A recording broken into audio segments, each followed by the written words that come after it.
In this video, we are going to be solving two questions which involve altering the concentration of the product, or essentially some form of a dilution question, and I'm going to highlight some key points that you should be aware of when you encounter the type of questions that we'll be looking at. Now, I'm also going to be showing you how you can use artificial intelligence to solve these questions as well. So let's get right to it. Now, in the first question, it's asking for how many grams of zinc oxide should be added to 3,400 grams of a 10% zinc oxide ointment to prepare a product containing 15% of zinc oxide. Round to the nearest whole number, do not include units. So let me highlight some important points regarding this question. Here you are mixing two things and you are going to end up with your final product, which has a concentration of 15%. Now, anytime you are mixing two components and you know what your final concentration is supposed to be, then my recommendation is for you to use the alligation method instead of the algebraic method. Now, the algebraic method is the C1Q1 plus C2Q2 equals C final Q final approach.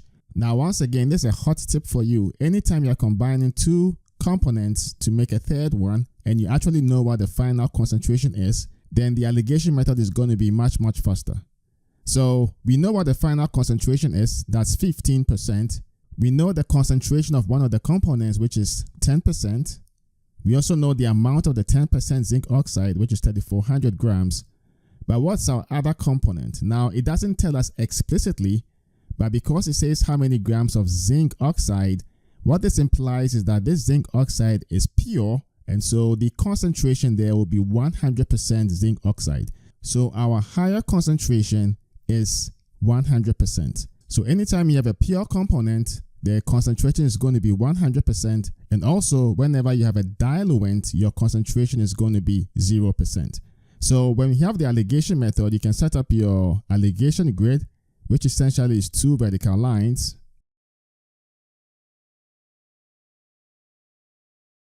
And two horizontal lines. And if you need a review on the alligation method, I'm going to put links to several videos we have on the channel in the description, and I'm also going to link it in the cards. But when it comes to the alligation method, your higher concentration goes to the top left, and because our higher concentration here is 100, that will go right here. And then your lower concentration goes to the bottom left, so we're going to put the 10 here, and then the desired concentration is 15, so that goes right here in the middle. And so now the next step is to determine the number of parts of the 100% zinc oxide and then the number of parts of the 10% zinc oxide ointment. So to determine the number of parts of the 100% zinc oxide, you need to subtract the lower strength from the desired concentration or the desired strength. So 10 from 15 gives you 5, so you have 5 parts of the 100% zinc oxide. And now to determine the number of parts of the 10%, you take your desired concentration, subtract that from the higher concentration. So 100 minus 15, that's going to give you 85. So you have 85 parts of the 10% zinc oxide ointment. Now, we want to recognize that what we have here is 3,400 grams of the 10% zinc oxide ointment. Now that's important because we can take the quantity, the 3,400 grams, and this 3,400 grams of zinc oxide ointment is represented by the number of parts of the 10% zinc oxide ointment. So the number of parts here is 85, so we can do 3,400 grams over 85, and we can set up a proportion. So we set this equal to some quantity in grams divided by the number of parts of the 100% zinc oxide or the pure zinc oxide. So the number of parts is 5. So the 5 goes right here. And then we can do the algebra. So X equals 3,400 grams times 5 divided by 85. And now that's going to be equal to 200 grams. So now the question says round to the nearest whole number, do not include units. So essentially it's going to be 200. So notice that in this question, there really was no need to find the total parts because we did not have the total quantity.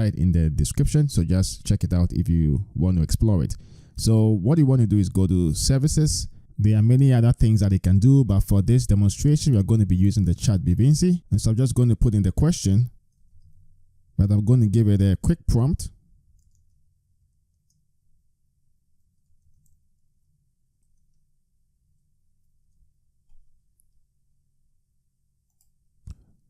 And let's just give the AI some time to just go through the question.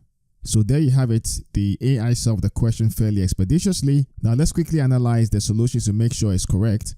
Now what the AI actually did, or what 𝗏𝗏𝗶𝗴𝗁 did here, was to use the C1Q1 plus C2Q2 equals C final Q final approach, which is the algebraic method. And the way we can navigate that is, it starts out by calculating the actual amount of zinc oxide in grams that is present in the 3,400 grams of the 10% ointment. So that is what is happening in the first step, and then it sets up the 15% zinc oxide ointment, basically using the equation below. So this 340 grams is actually the 10% times the 3,400 grams, and then this X right here is going to be 100%, which is actually 1 times the unknown, which is X, and then you have your final concentration, which is 0.15, that's 15%, times the final quantity. So that's your QF, and the final quantity will be the 3,400 grams plus the amount of zinc oxide that you're using. So that's why you have 3,400 grams plus X,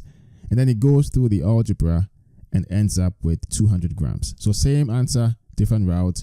And so you can actually use AI to really verify or complement your work. Now it's important to know that whenever you're using an AI platform, you should at least know what you are doing so that you can verify the accuracy of the solution that is presented. Now in using 𝗏𝗏𝗶𝗴𝗁, we actually do have the right answer, but just make sure that you check the process to ensure that it makes sense and that the answer actually is correct. So that's another way you can solve this question.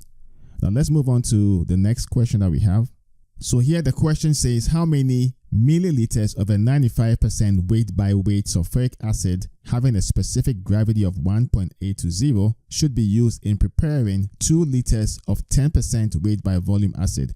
Round to the nearest tenth, do not include units. So here you have 95% weight by weight, so that's important, weight by weight of the sulfuric acid.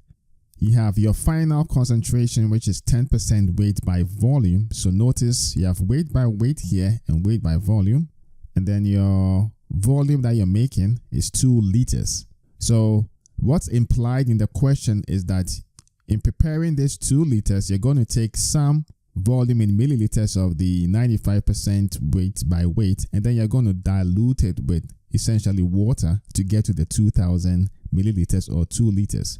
Now it's important to know that you could solve this question using a ligation, but I'm actually going to solve this using the algebraic method, which is the C1Q1 equals C2Q2 or C final Q final. Now it's important to also recognize that because you are having weight by weight and weight by volume, you need to be in the same dimensions for the algebraic method to work. So first of all, let's just put down the equation.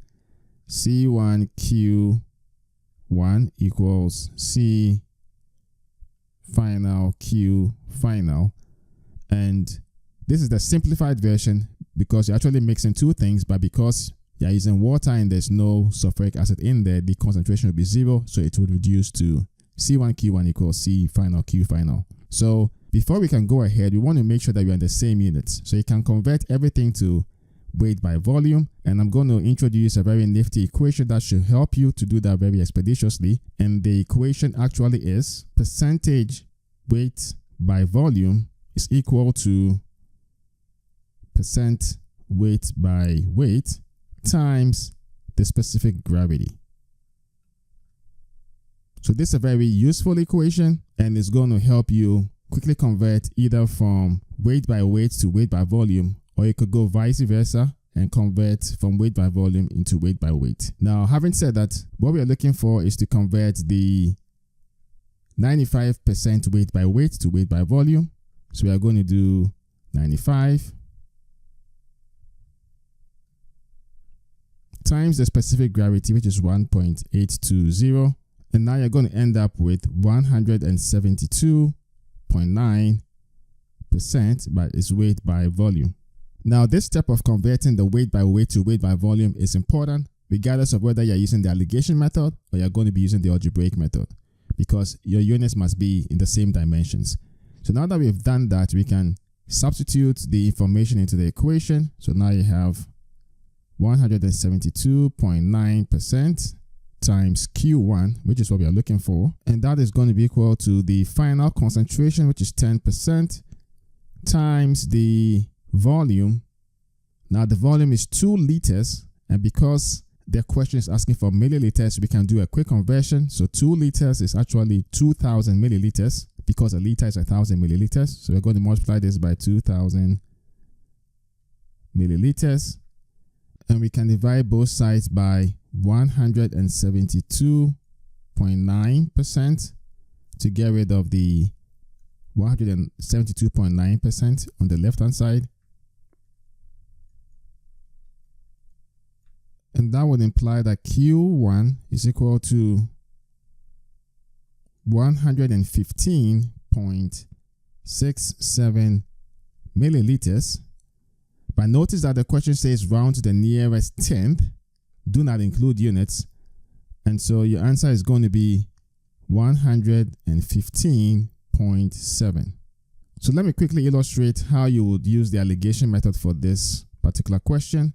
So you will set up your alligation grid. So you have your 2 vertical lines and 2 horizontal lines.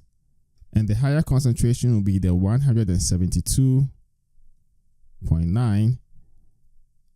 And your lower concentration is going to be 0, essentially water. And then your desired concentration is going to be 10. So that's going to go in the middle. So you find the number of parts of the 172.9% weight by volume, or your 95% weight by weight. And that will be 0 from 10. So 10 minus 0 is 10. So they have 10 parts. 172.9. And then you find the number of parts of the 0%. So you subtract 10 from the 172.9. And that will give you 162.9 parts of your 0%. So now here, because we are making 2 liters or 2,000 milliliters, what we also need is the total parts. So your total parts is going to be equal to the 10 plus the 162.9. And that is going to be equal to 172.9. So this is the total parts, and this total parts represents your quantity that you're preparing, which is the 2 liters or 2,000 milliliters. And so now to find the actual volume of your 95% weight by weight sulfuric acid solution, or your 172.9% weight by volume sulfuric acid solution, what you do is you take the parts that represent that, which is 10, divided by the total parts, which is 172.9, and then multiply this by the total quantity that you're making. So we have 2 liters, and I'm going to convert that to milliliters. So you have 2,000 milliliters. And now that's going to be equal to 115.67 milliliters. But once again, the question says round to the nearest tenth. Do not include units. And so we'll end up having 115.7. So you get the same answer regardless of how you approach the question, whether you're using alligation method or the algebraic method. But the important point that you want to stress here is you want to make sure that they are all in the same dimensions and be converted to weight by volume using this really nice and elegant equation. And the reason we did that was because it was asking for volume in milliliters, and it's just a more convenient unit to use. Now let me just quickly show you how to solve this question using the artificial intelligence platform. So we are back on the 𝗡𝗃𝗁 platform, and we can actually just continue solving the question in this particular interface, but I'm just going to start a new chat so we have a clean slate. So I'm just going to say solve this question.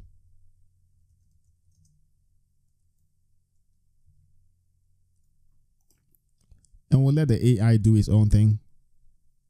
And so there you have it. In a few seconds, you had the answer, and the answer is 115.7, just like we did when we solved it previously. So it actually used some variation of the algebraic method here and is solving it from first principle, but it did arrive at the answer, and the answer is correct. So using AI tools like 𝗡𝗃𝗁𝗁 is an excellent way to elevate and complement your study strategies, and when used appropriately, can really speed up your learning process. Now, I'm going to put a link in the description so you can go check out 𝗡𝗃𝗁𝗁 for yourself. So I hope you found this video tutorial useful. If you did, be sure to like it and share it. And if you have any questions, just leave them in the comments and I'll get to them as soon as I see them. If you'd like to learn more pharmaceutical calculations, tips, tricks, and strategies, then start by subscribing and clicking the bell so you don't miss anything. Thank you so much for watching, and I will see you in the next video.